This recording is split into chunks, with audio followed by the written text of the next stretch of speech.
Food for thought. Let's talk about Solomon and his many wives, shall we? Yes, the famous Book of Solomon, where every man, especially in religion, would like to consider themselves as a Solomon and use that quote to do countless acts to commit infidelity and lust for nature. Everyone wants to be like a Solomon who had many wives, but not knowing that the story is about Solomon and his struggle. Him having to have every beautiful woman that he captured with his eyes, keeping that woman from being with their true counterpart, you see. But the females on the other end took to Solomon due to his power and his wealth. You understand?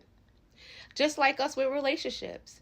We go to people because they might have power and wealth, not loving that person for who they truly are. We are looking at them as the surface level of protection, not knowing the inner person of who they really are, you see.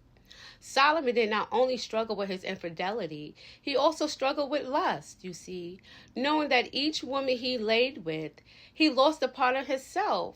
His energy was being depleted. You got to understand how we are magnetic fields. We are energy sources. We are transparent. That means whatever energy that I encounter, I will also transmute it to you, you see.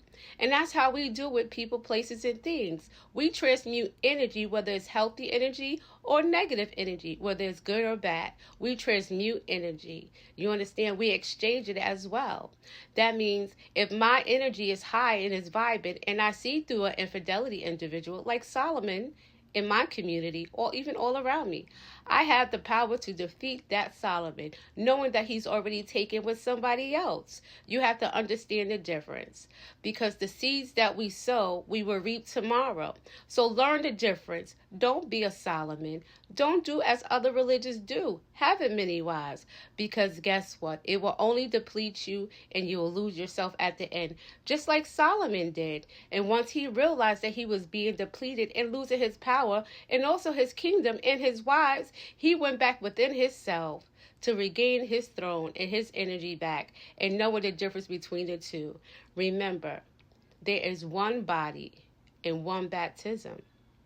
That means we was not made to be with many wives or many husbands. You got to understand the difference and know what you're reading today. Don't be a Solomon with many wives so your energy could be depleted. And don't go around laying with everybody either, because you remember, energy is transparent. And remember, we are a magnetic force, and energy do look for a doormat to house.